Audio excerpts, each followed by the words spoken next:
Yan, mga kapatera, dito na naman kami sa Deal Dito na naman Diggers. tayo sa Deal This was Diggers. yesterday. All the items are Saturday. priced at $12. Every item is $12. Then today, Sunday, is around $10.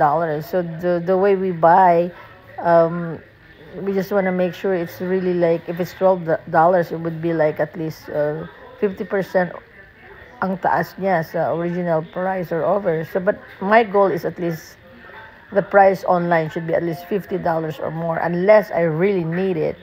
So basically, kahapon, nandun pa rin yung usual stuff, coffee maker, waffle maker, mga air fryers,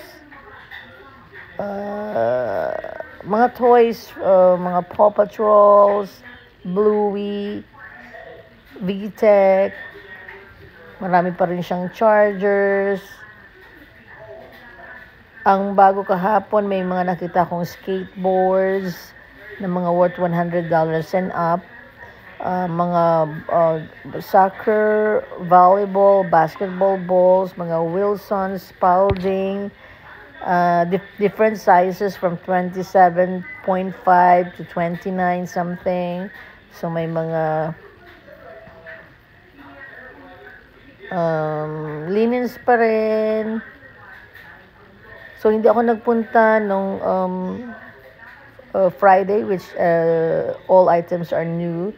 I've heard that they were able to buy like $300 item, mga food mixers just for $15. So yung iba we already like leave it kasi una, we don't need it, and then we don't think some are like worth $12 yung iba.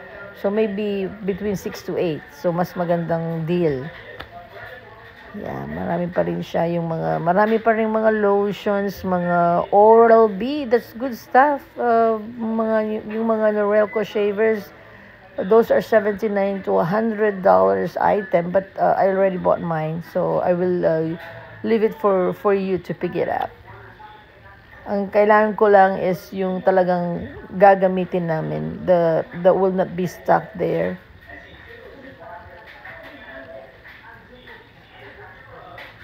Yan.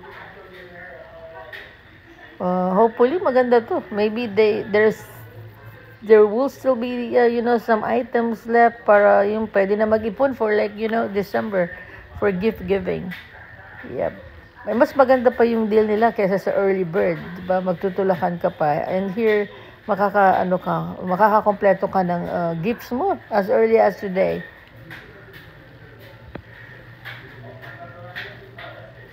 Yep. So usually babalik kami sa $15, like $15 andun kami, then kung hindi, then the $12. So the next stuff that we're gonna probably return is between $4 to $6. So hopefully may mga natira pang item na talagang good deal na yung magagamit mo or mapapamigay mo, Yan. Kasi naman yung mga namimili may different needs sila, 'di ba? Meron silang different way of life kung saan nila gagamitin yung item. Hindi naman lahat kukunin mo, otherwise you'll be a hoarder already. So mas hindi naman okay 'yun. Kung bili ka na lang ng bili tas hindi mo naman pala gagamitin. But just make sure you use it. But people buy this stuff for a lot of reasons. Like for us, like Filipinos, we put it in LBC bags and then or whatever, a UMAC bags that we pay maybe around $70, weightless. We can put everything in there and then we send it to the Philippines. Like $70 or $60 depending on the company. Then it will arrive in the Philippines depending on the shipping date, but most probably is around 2 months. Marireceive na ng recipients. Yeah, yung mga item na to. And be sure though, pagka nagpa-plug siya na ang voltage is at least nasa 110 to 240 or dual volts, di ba? Kasi mahirap naman kung gagamit ka pa. We can, but they have to use transformers. Sayang lang naman.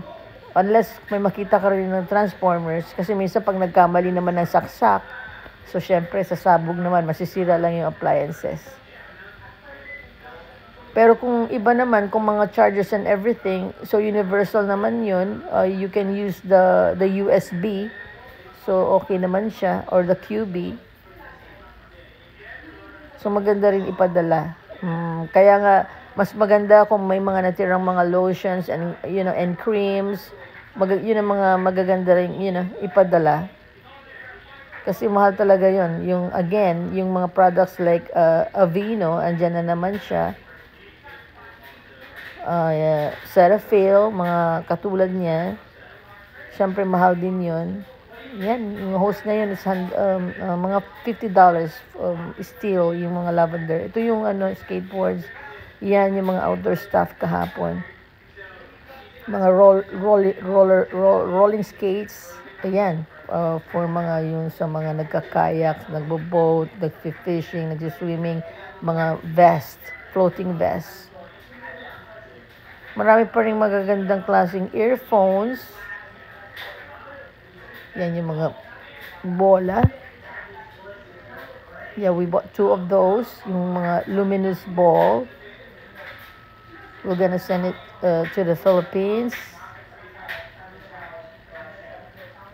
Yan.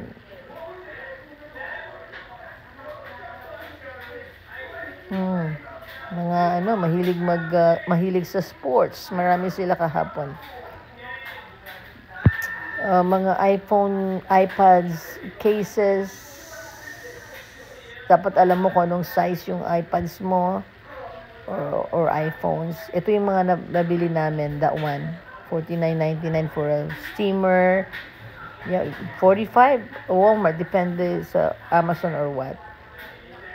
This one, shrub trimmer, a Black & Decker. This one is a seat massager for $12. Yan, we like fishing. So this one we send it to Canada.